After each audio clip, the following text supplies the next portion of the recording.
to really just see what's going on. So from quite early on, I started building my own click tracker and campaign management tool. So I wasn't using for long at all like the volumes or the optimizers. I went straight down the custom build route, and I was like, let's pull the data in, combine it together.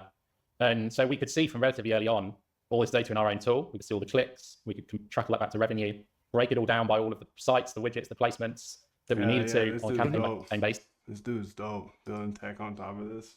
Yes, I like this one. So really cool. He just said F it from the start. Build, I like this, and that's how I'm kind of looking at it too. Build custom from the start, because we're data dogs.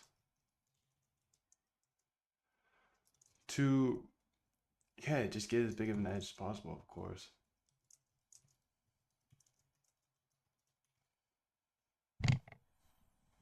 It's just cool. I'm excited to hear what he's built so far.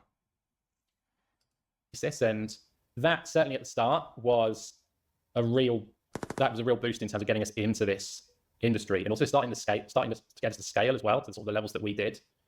So that was really like the first thing. And I think actually it saved us a ton of money as well, because these tools are not cheap either, and the margins are not, substantial in arbitrage.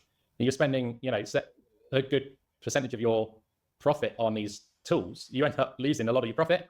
So I think we actually help maintain our margin as well by running our own internal tools there as well. So how did you, or like a few reflections, I love that you focus directly on having a data advantage. It's very important you don't want to just compete by launching the most campaigns or something. You need a certain edge here. So that's a good learning for people that are just getting started. Try to think of where can you have an edge, and especially if you can have it in terms of data, in terms of info somehow. In your example, you pulled it from the traffic that you bought yourself to a large degree. Yeah. And I think that was one of the things which it started to show us. That's the first thing we really saw, was actually the placements that we're appearing on, the widgets, the sites, the publishers.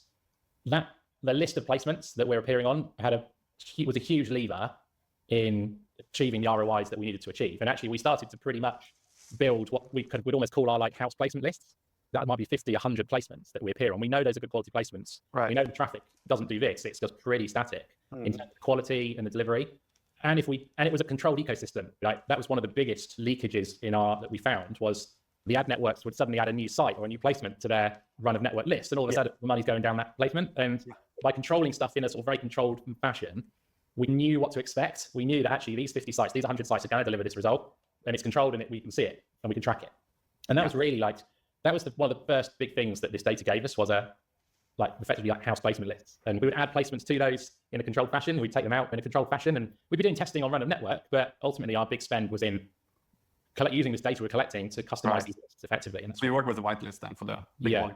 Yeah. And then you went directly to develop your own tool. I think that's also not the common approach. At first it's easier to just hop on one of the existing tools. Yeah. What would you say were the main reasons for it? Was it a lack of features in the existing tools? So you mentioned the costs, or were you worried about your information being used on other ends? What went through your mind there when you made that decision? Yeah, so certainly back in a few years ago, the features were not there on those tools that are there now. So the ability to A/B test keywords, A/B test feeds, A/B test actual domains was just not there. I think it is now there on some of these external tools. Yep.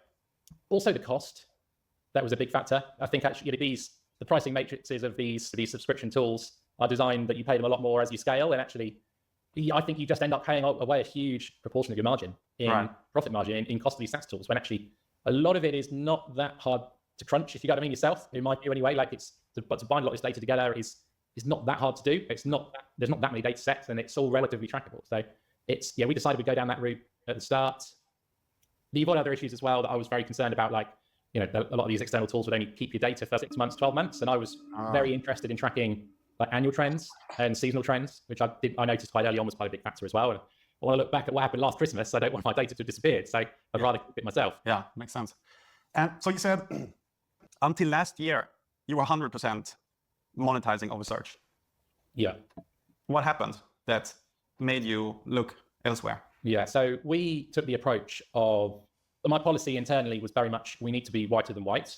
I don't want to be one of these people that's caught out running uncompliant, misleading adverts that don't fit with policy and get a clawback. If we were running at 100% ROI, 200% ROI, then yeah, maybe we would have tried that. But the ROIs we were running at, it wasn't worth the risk. So we had to make it work in that sort of whiter than white ecosystem. I think ultimately we found that just became too hard to do. Like the margins, we were risking, hundreds of thousands of dollars worth of spend a month for margins that ended up, especially after some of the clawbacks in October, November last year, in single digits at the end of the day. And we just thought it's not worth risking 300 grand to spend for a single digit ROI. So that's why we tapered it off back into last year. Yeah. Like annual trends, it is not that like annual trends. Oversearch. Yeah. I want to look back at what happened last Christmas. I don't want my data to disappear. So I'd rather keep it myself. Yeah, makes sense. And so you said until last year, you were 100% monetizing Oversearch. Yeah. What happened that made you look elsewhere? Yeah. So we took the approach of, my policy internally was very much, we need to be whiter than white.